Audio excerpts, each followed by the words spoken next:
Hi, everyone. Good evening, and thank you so much for joining us. My name is Megan, and I'm from the team at Concierge Pediatrics. And on behalf of Concierge Pediatrics, welcome to tonight's virtual session, Strengthening Your Parent-Child Connection. Our attendees tonight are parents of children from across the broader age spectrum, from preschoolers all the way through age 18, seeking insights for everything from helping children to regulate their emotions to curbing problematic attitudes. We know parenthood doesn't come with a manual, but it can come with coaching support. Tonight's session will be led by parent coach Caryn Azemoun, who partners directly with you, the parents, to empower you to become the parent you want to be by fostering connections, increasing awareness, building trust, and finding acceptance. We'll kick off with a presentation and insights from Caryn, followed by a quick Q&A at the end. Thank you to everyone who submitted your questions in advance, and we'll still be taking new questions during the presentation, so please feel free to submit as they come up. If you look at the bottom toolbar of your screen, you'll see a Q&A button, not the chat button. Check the Q&A button where you can ask questions throughout the webinar, and we'll do our best to address them. Quick programming note, before you leave the webinar tonight, you'll see a pop-up on your screen asking for feedback. Please take this survey. It means so much to us to hear your feedback and understand how we can improve these sessions for you in the future. And with that, I'll hand it off to you, Coach Caryn. Hello, everybody. Thank you so much for joining. It's gonna be a little sloppy for a second, but I'm just gonna share my screen so I can share some useful information. Boom. Yes, we are there. I hope everyone can see the screen. So thank you, Megan, really, and Concierge Pediatrics, really excited to be here to support all of you parents as we go through this and hopefully in the future. So this is about strengthening your parent-child connection. We're going to talk about support and strategies for parents. Let me tell you a little bit about me first. So this is me. I'm Caryn Azemoun. That's my husband. This is us. I think we're in Canada because we like to travel. My company is Growing Through Coaching. I'm certified in positive discipline and parenting with insight. These are my kids. And I'm a master certified coach through the International Coaching Federation. And just to be completely honest, these are my kids. They have grown up since that picture. I now have adult children, but not too adult where I don't remember what it was like to be a parent of younger kids. This picture just really symbolizes that sometimes we feel alone and in the dark and not really sure what to do. And coaching, and hopefully me, can really pull back that veil and shine the light on situations that, we need to shine the light on. All right. I'm going to share about what a parent coach is, and then I'm going to share about parenting coaching, right? And they're a little different, and let me just explain to you, right? So as a parent coach, I'm focusing on you, the parent. How are you handling situations? What's your love language? How are you taking care of yourself? What's in your control? What's out of your control? How do you communicate with your child? Where are you getting your energy from, right? What's zapping your energy? What can you do to support yourself and find that reflective time so that you can show up as you want to show up as a parent? And then there's parenting coaching. This is where we're really focusing on how are you supporting your child's behavior, right? How are you navigating the situation? I mentioned understanding your own love language so you can understand how you're showing up. What's your child's love language so you can build a connection and talk to them in a way that they will understand and feel loved, not just, hey, I love you. Just quick little story. My daughter, she's going to be 21, oh my God, in a couple of weeks. And her love language is touch. So I can sit there and I can talk to her and I can tell her I love her and all of that, but nothing means more to that girl than a hug, right? And even when she's stressed, even as an adult, she'll, like, if we're sitting next to each other, she'll take her foot if she's stressed and wrap it around my leg. This is because this is where she's getting her connection from. So as a parent, I want to know that so I can make those connections. All right. Also for your children is understanding what their triggers might be, right? What kind of sets them off? When are they having their big emotions? And then how can we support them in handling their big emotions? So techniques for handling change. Sometimes there's the transition from home to school, from home, school to home, and home to bed and dinner, and maybe one parent's traveling, and how do we handle all of that? And we're going away, but we're not. And here, all of those different changes that happen within a child's life that we've learned as adults to manage, but children may not have that same skill set. So how can we support that?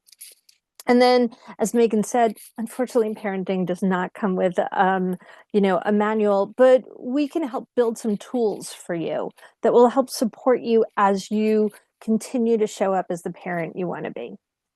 I'm going to talk about different types of parenting. There are four. I'm going to show you these three first, and then I'm going to go to the fourth. So the first is the authoritarian, right? This is the do as I say. I told you, I'm the parent, so you have to listen to me, right? And your child may be really good at like following the rules and behaving, and sometimes that's out of fear if they're brought up in this sort of environment, right?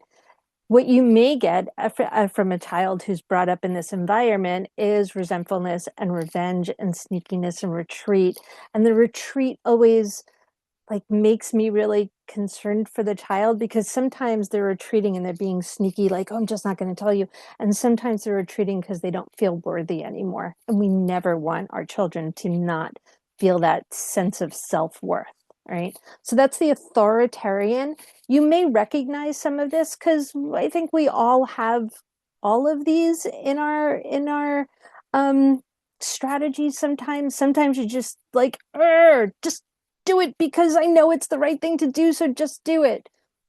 Okay, that can come out every once in a while, but you want to balance that, right? You don't always want to be that type of parent. Then there's the permissive parent. This is the, go ahead, do whatever you want, right? I'm probably going to show up more like your friend than your parent, and everything's okay. There's not a lot of like rules and minimal expectations, and you'll just figure it out.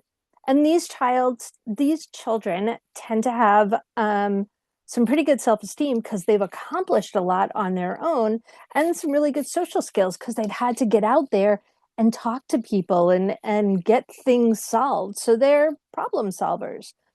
But they may also have some unhealthy habits because nobody taught them how to react to different situations or handle situations like an adult, because they've been doing this since they were children, right?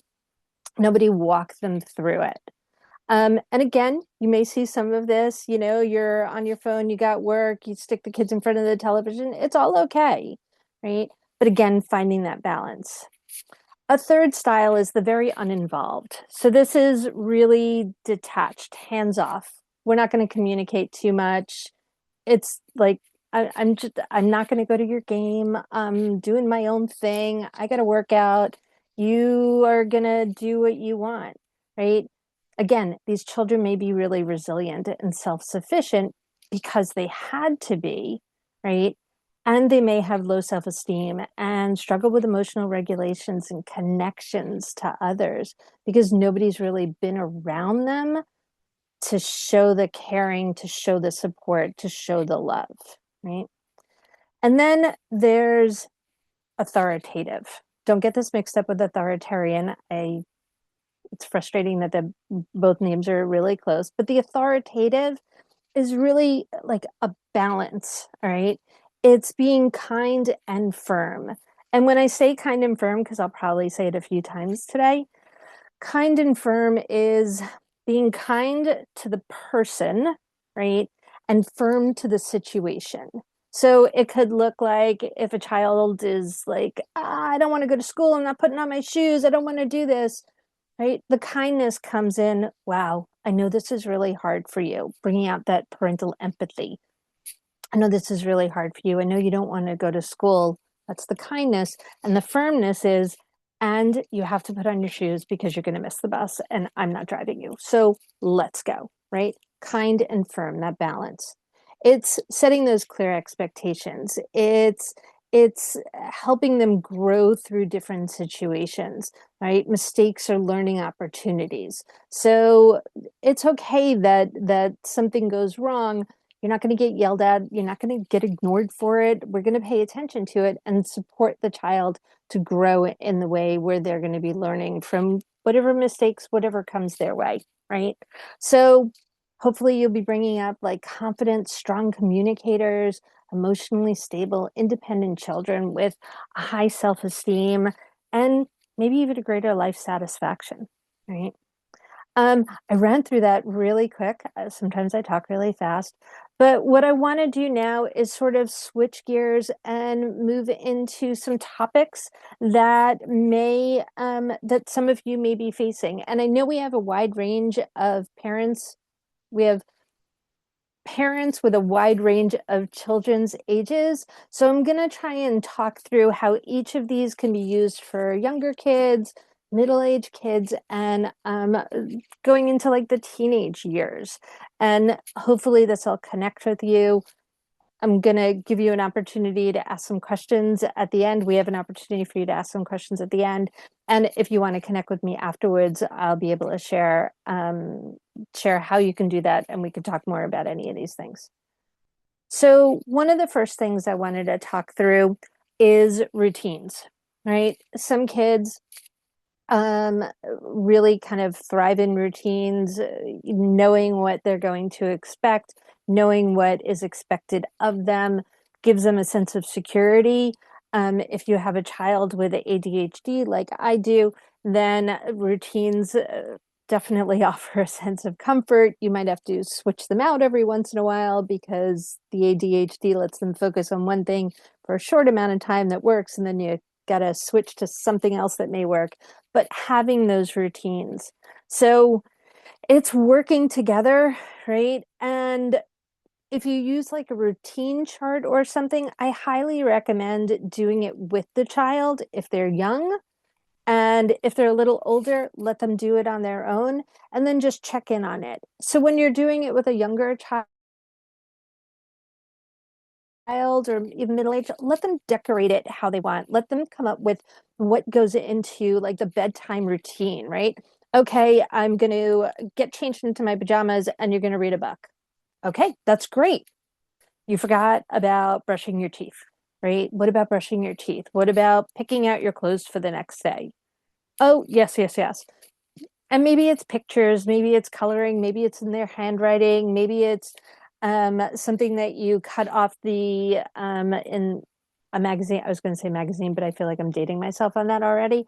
But like you cut out a picture and put it on the routine chart, and then place the chart where they can see it every night, right? Maybe it's in a like family setting, maybe it's on their refrigerator, maybe it's in their room. um, and one of the things that I really like about routine charts and going through this with your child is it takes you out of being the nagging parent. Did you brush your teeth yet? Did you brush your teeth yet? Did you pick out your clothes? Did you do this? You can just go, did you check your chart?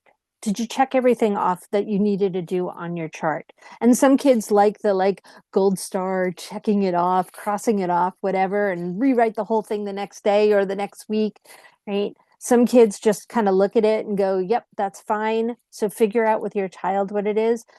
But like I said, you don't have to be that nagging parent kind of going, or that reminding parent. I shouldn't say nagging, that reminding parent of going, did you do this? Did you do this? Just, did you check your chart? Oh, no, I didn't. Okay, cool. Go check your chart. Let me know if you need help with anything and let them go do it. Right. Um, One of the other things that I like to talk about is following through, right? In our family, as we were raising our kids, my husband and I really kind of committed to no false promises. Whatever we said we were going to do, we were going to do. If that meant, there was going to be a consequence, and I'm a very strong believer that consequences can be positive and negative. So if there was going to be a consequence for an action, we were following through with that. If there was a positive, a negative consequence, fine. If there was a positive, we're going to follow through with that too. If you do everything on your chores list, we're going to take you out for ice cream. We're going out for ice cream, right? We committed to it. We're going to go out for ice cream. We also set the expectations for our children of, if you do this, then you're going to get this. Positive, cool, let's go out for ice cream. Negative, if you don't do your homework, you're not going to get your device. Negative consequence as well. But you tell your child ahead of time what what the expectations are, what the consequences are, and then they have an option. They're given a choice to do it, yes or no. And I should say, as you're getting to like that middle school age and above, they're going to be making more decisions on their own. The younger ones, the 3, 4, 5, 6, 7 year olds, they're testing their boundaries. They're not going to remember. They're not as clear on how to make good decisions. So you might have to have some more hands-on with them as they're understanding what your expectations are of them, and what success looks like in those areas, right? Um, this also really helps, this follow through really helps show your children that you're committed to them, that builds a level of trust, and the importance of, like I wrote, keeping your word, right? Um, limited choices, right? Kids want everything, walk into a toy store with a child and they want everything, right? But limiting that um, gives them some guidelines, gives them some focus on what's out there for them. So again, it's that staying kind and firm about options. I want, ice cream for dinner. No, you can have hot dogs or hamburgers. Those are the two choices, and you can choose what you want, but those are the two choices.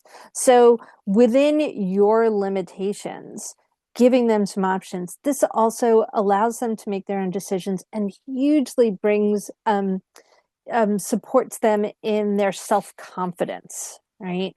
And having self-confidence is critical to almost everything else they're going to experience in their lives, right? If they're getting bullied or seeing things on social media, or I no longer want to play sports, if they have confidence, then they're going to continue to go through life um, putting themselves out there and being okay with it, right? I know I geared off of limiting choices, but it's all connected. Um, One word. I really like one word, especially when your child's able to understand the connection between that one word and what they need to be doing. So it's taking away that like reminding parent again, and sharing with them their responsibilities just with one word. So it's not, did you do your laundry? It's just like, laundry? Okay.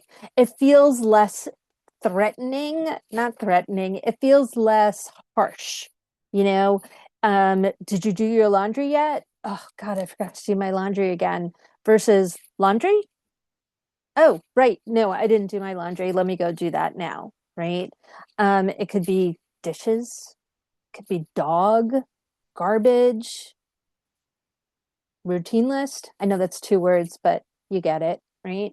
So just minimizing the reminding factor puts you in more of like a I guess like an equal position with your child, so they're not feeling like you're always coming after them. You're just supporting their growth by just, hey, I'm just gonna quietly and calmly remind you of something, right? Um, take time for training. I have to tell a story here. I was working with a father of I don't know, his kid must have been like 4 or 5 years old, and he took him to Taco Bell. And the father called me after Taco Bell and he was like, Caryn, I am the worst parent in the world. And what happened? He's like, I screamed at my kid so bad for making a mess in the back of the car. Like we went out for Taco Bell and he had a taco and it was everywhere. And I was so mad and I yelled at him because he made an absolute mess from eating the tacos. And I just said, has he ever had a taco before? And the father was like, oh man, he's never had a taco before. And we all know how messy tacos are. I've eaten a lot of tacos in my life. I still make a mess, right? They're very messy. And so imagine being a little kid that's never had a taco and they put it in their hands and they go, Gah, and they crunch it and they go to take a bite, but there's nothing left because it's all over the backseat of the car, all over themselves. And so this father didn't take time for training, didn't realize that he had to at the moment, but learn from the mistakes. There's always opportunities to learn. When you figure out what your child knows or doesn't know, helping them understand what they can learn, like how they can learn something, it supports their confidence in learning something new and teaches them that they can learn something, right? If they learned how to do this, they can learn how to do that. And once they learn how to do those things, they can learn other things as well.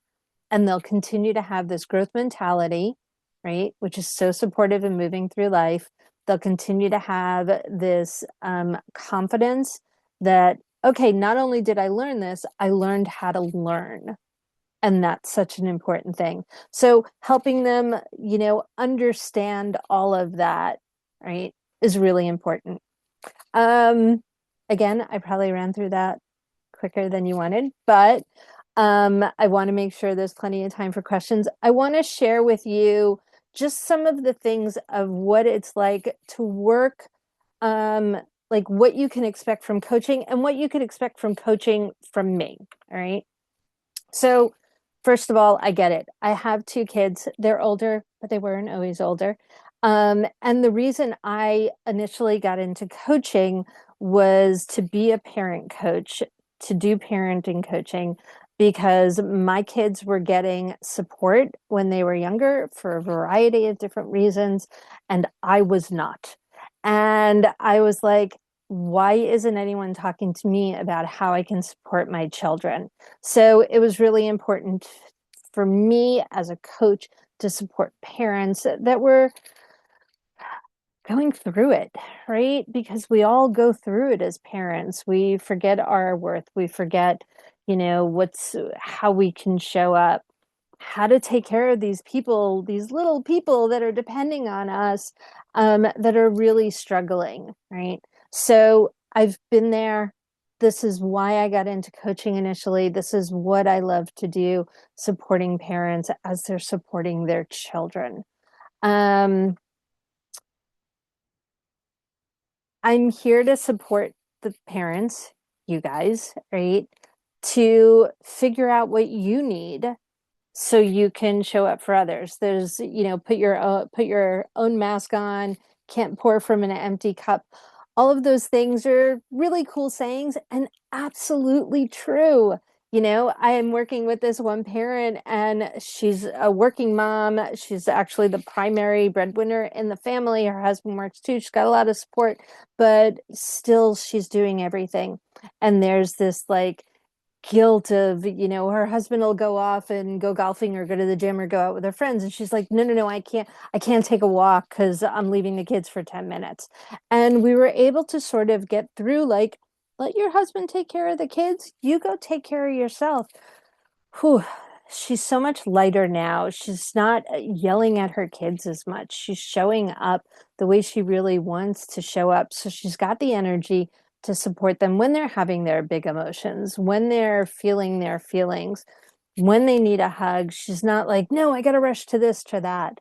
So exploring what your value is, finding your own voice, how you want to show up, what your triggers are, right? my kids learned a long time ago, don't talk to me if I'm hungry or tired. Like I'm not gonna be showing up the way I want to show up. I might not be the nicest mom. I'm probably gonna answer you like very quickly and probably a little snippy. So feed me, let me rest, and then come talk to me, and I'm there. And if you don't have that opportunity, at least you know it, and you can force yourself to be calm in the moment and then go take care of yourself so you continue to be calm. So, understanding what's impacting you about how you want to show up as a parent. And then focusing on your children, right? What's going on in their lives, right? We talked a lot today about the confidence, but there's also like the trust and the screen time and the bullying and neurodivergency and change and transitions, handling their own emotions and handling other people's emotions, right? Communication, all of these things are so important for them to learn different life skills. And one of the exercises that I do with some parents, and you guys can do this on your own, and if we get together, we could talk about it. But think about if your child comes back home, like you raise your children and they go off to the world and they come back home when they're 30. You open up the door and you're like, honey, I love you. Yay. Who do you want to see there? What are some of the life skills that you want your child to have? Right? Maybe you want them to be very compassionate. Maybe you want them to be kind to animals. Maybe you want them to be, really good in sports. Maybe you want them to have strong presentation skills or, have a great sense of humor.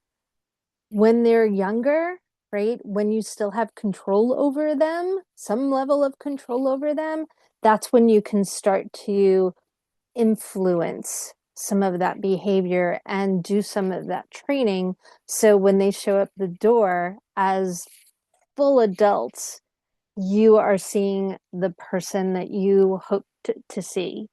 Now, we all know that expression, you could lead a horse to water, but you can't make him drink. It's very true with kids, right? You can lead them down the path. You can plant those seeds, you could water it, you can put them in the sun and hope it grows, right? Continuing to model the behavior. Most of it will stick.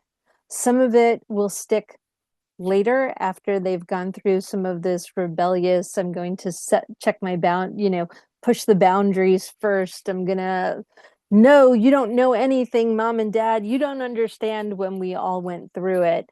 Um, but then as they get to that next stage, they'll be calling you and going like, sorry, you were absolutely right, right? Because you've planted those seeds when you're younger. Um, I often say that when our kids are born, we have 100% control over that.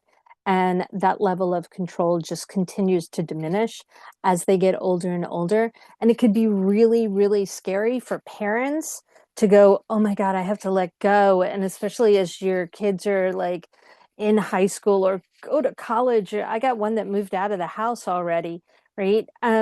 As you're letting go, it could be really scary unless you've set them up for success.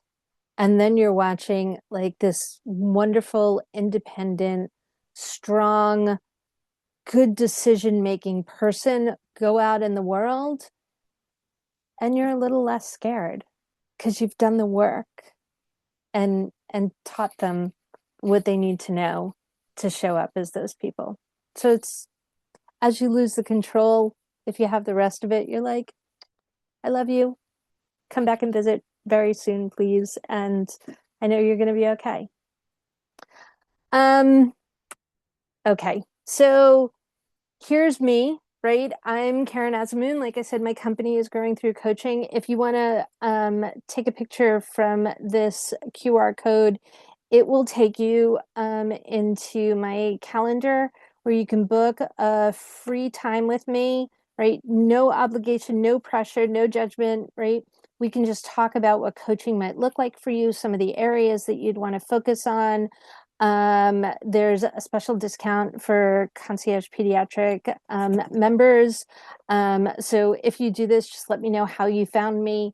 I would love to support you. Or even if you're like, I just want to learn about parent coaching, but I don't want to work with you, Caryn, that's fine. I won't take it personal.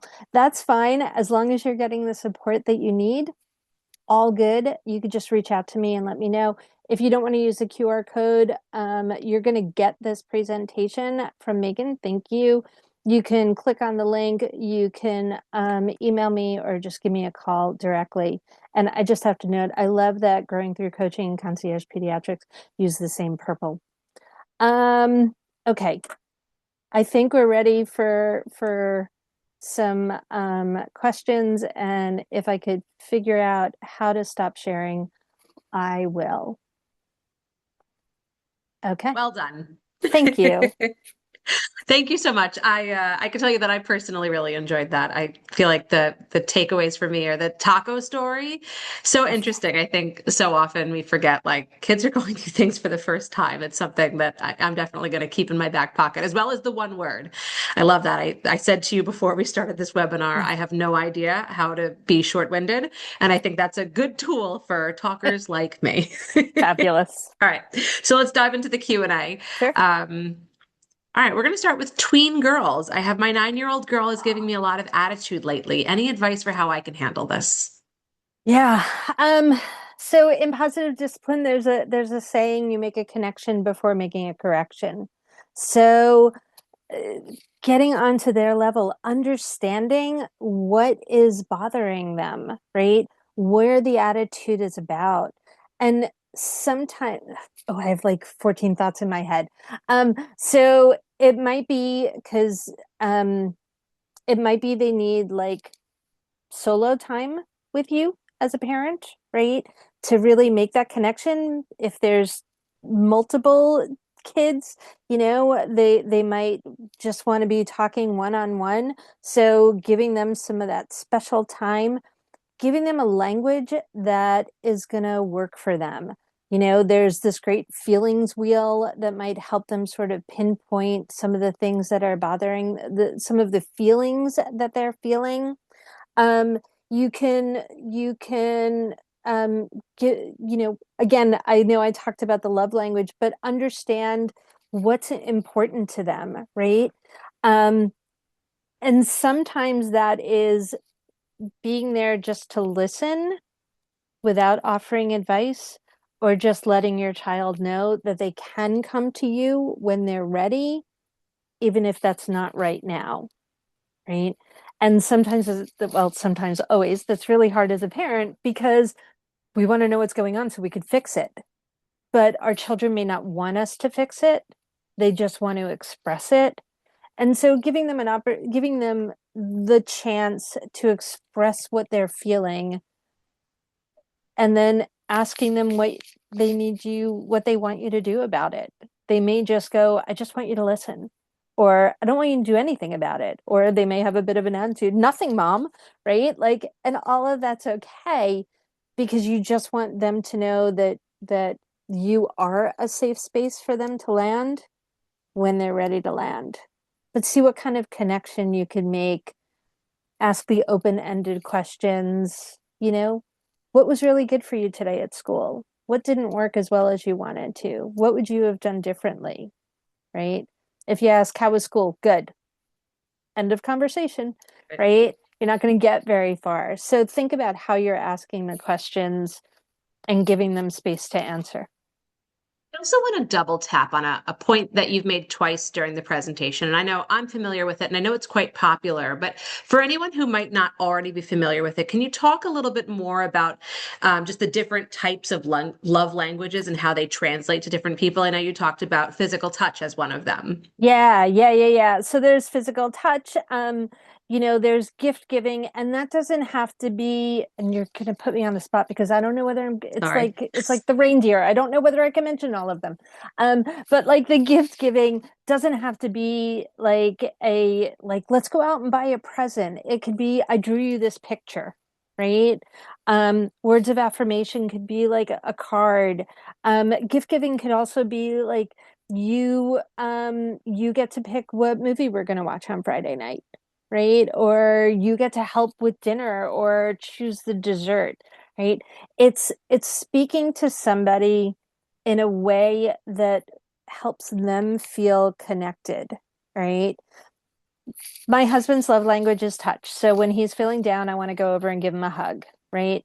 My love language is acts of service. So I love that man. I like the most when he does the dishes. I'm like, thank you so Always the much. one. So, yay, thank you. So if he came over and like hugged me, I mean, I like his hugs. They're wonderful, but it's not connecting with me in a way that's meaningful to me. And one, I don't want to, I'm probably going to oversimplify this, but look at the way your child does for you. That's probably their love language because they don't know the five love languages, right? So if they're just going like, "Oh, mommy, I love you," and giving you a hug, that might be their love language, right? And if they're coming and giving you a picture, then it might be like a gift or affirmations or something like that. So you can tease that out. Or again, if we talk, or there's free love languages tests, or there's tons of books on it as Oh, well. I've done the quiz. Yeah, yeah, yeah, yeah. And I assume that love languages with children in particular could change over time, right? Like a 7-year-old who might want to give mommy hugs all the time might not translate when they're 13. So is it safe to say that that's something that you monitor over time?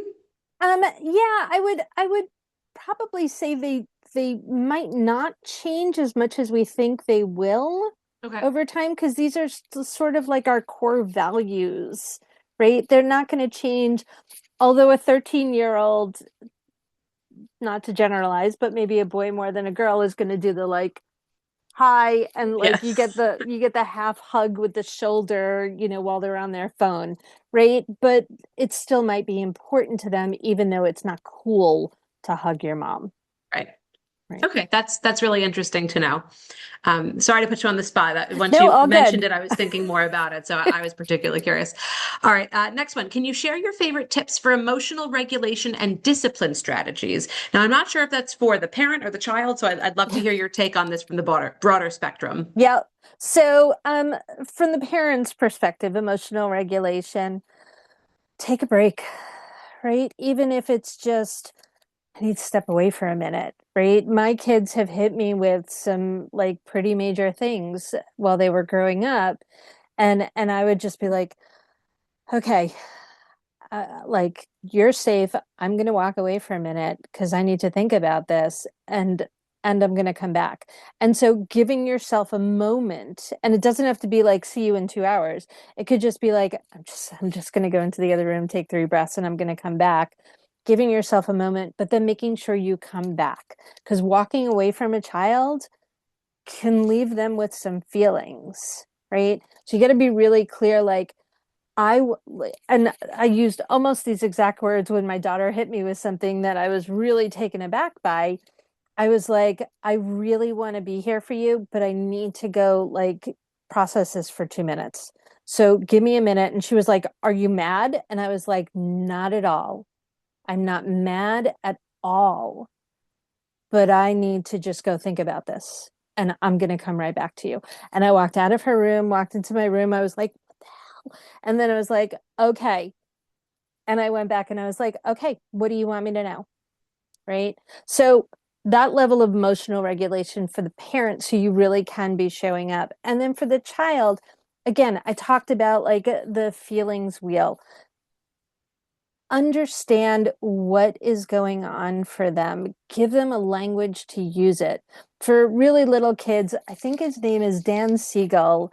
There's this thing called the brain in the palm of your hand, and so he does this thing, and it's like that's your brain, and he teaches kids like this is your prefrontal cortex, and this is your amygdala, which is like the flight, fight, freeze, all of your emotions, and he teaches kids and parents that like if you flip your lid all of your emotions are going to come out. And kids 3, 4 years old that didn't have the words to say what they were just walking up to their parents and going like this.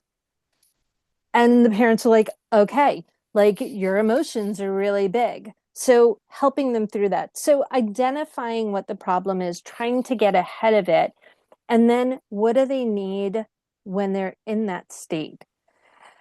And you can kind of figure it out, but it's also worth talking to the child afterwards.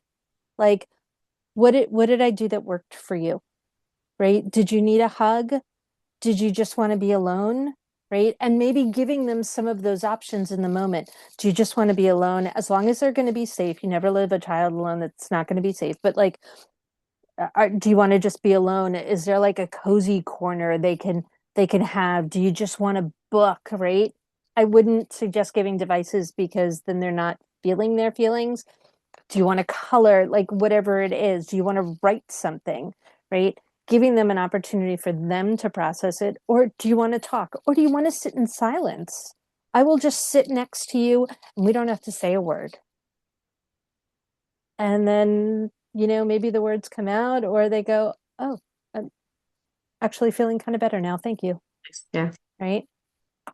that would be great. Yeah, wouldn't it? All right, here's a big one. How to deal with teens. Oh, I love teens. Oh, they keep you on your toes, don't they? So mine are 22 and 20.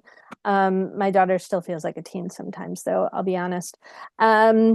So I mean it really depends on like what the topic is. There's a lot about acceptance. Like teens are growing up in a world, kids are growing up in a world very different than how many of us parents grew up. I hear from parents all the time. If I ever talked to my parents the way they're talking to me, like I would have gotten it, right? Okay, but the parents are not looking to treat their children that way. So understanding that they're growing up in a different world, they're growing up with technology, which is hugely influential on them. They're growing up with politics and things that shouldn't be seen, they're seeing at a younger age. They're experiencing a very different world. So understanding what their world is about, understanding and accepting that it's different, that words that we grew up with are words that we can't use anymore, or words that I didn't think we could use are now trending and we could use again, right? Okay. So accepting that it's different and figuring out how to build that trust with them and fully understanding, and this was really hard for me. I would ask my kids if something was wrong, and they'd go, no. And I'd go, are you lying? And they'd go, yes. I'm like, okay. Do you want to tell me? No. Okay. Do you know that you can tell me? And they would go, yes. And I was like, I'm good, right? Because I can't make you tell me something that you don't want to tell me. But it's really important that you know that you can if you have to. And that comes with building trust. That comes with the acceptance. That comes with the open communication. That comes with the awareness that their lives are different than ours, but I still want to be a part of it. So building all of that, giving them the space, but like, I'm right here whenever you want. And my 22-year-old who moved out, every once in a while, he's like, Mom, I just got to vent to you. I'm like, nothing makes me happier. Cool. Best. Thank you. Right. So those are some of the things that I would do for teens. It's a different world. And I talked about that control, right? We're letting go more and more, especially when they become teens. Now they're like, I don't want you to have any control. You still have control, but they don't want you to have it. So finding that balance where you're willing to let them spread out. And again, in the confidence, I would recommend kind of giving them things to do around the house to foster a community feel, so we can call them chores, but like taking responsibility for some of their own things. Let them do their own laundry, let them make some phone calls to make their own appointments, building that up for them as well. Interesting. All right. Other end of the age spectrum is what tools can I use to have a conversation with my little one about them socializing with other kids? And I Yeah, believe this was depend. submitted by someone with like a preschool age or younger age Yeah, child. yeah. You know, until they're like 5, maybe 4, but like 5, they're not going to get some of these. I feel like I'm talking about like an alien, but like children aren't going to get the like the social skills. So it's very much modeling some of the behavior because they'll copy us, and as parents, we see our kids copying us. Even though we might not have talked about whatever it is that they're copying us about. So modeling the behavior. I read somewhere that to help your kids socialize, be social parents, right? So have people over and entertain and be in groups because your children are pretty much only seeing like you or you and your partner, the other if there's another parent or some of the family, but like being in like friend groups shows your children how to be in friend groups and how to share and how to give. So for real little ones, I'd say modeling the behavior and talking about like sharing is kindness and some very um simple examples, right? There's also, my kids are beyond this, but I know like Bluey or books or some of those things really kind of talk about those. So if your children are watching those, you know, don't just let them watch it, talk about it afterwards. You know, let's role model what Bluey just talked about, right? Let's play a little game. It's building that connection for you and your child, as well as, you know, really making sure that what they heard they're putting into practice and they know that it's safe to do it and they know how to do it. They're not just watching it, they're actually doing it. That makes a lot of sense. Yeah. And then I think this is our last submitted question that I Okay. can see. What can I do to ensure that I'm setting a good foundation without my child becoming spoiled? Um, yeah. So I think you're probably talking about setting boundaries for them, right? Letting, giving them choices, but within the limitations. It's not, okay, you could do whatever you want, right? Or you could have anything you want. No, you could have this. And then sticking to that, right? Kids learn when I see a kid cry. I was just coaching this woman the other day, and her child kept coming into our meeting, right, virtually, and she was like, "No, no, no, you can get that later. No, you can get that later. No, you can get that." And she's like, "I'm just going to give it to him," and gave it to him, and I was just like, "That child just learned that," and I think the kid was like 5 or 6. He learned that if he bothers mom in a call 3 or 4 times, he's going to get what he wants. Cool.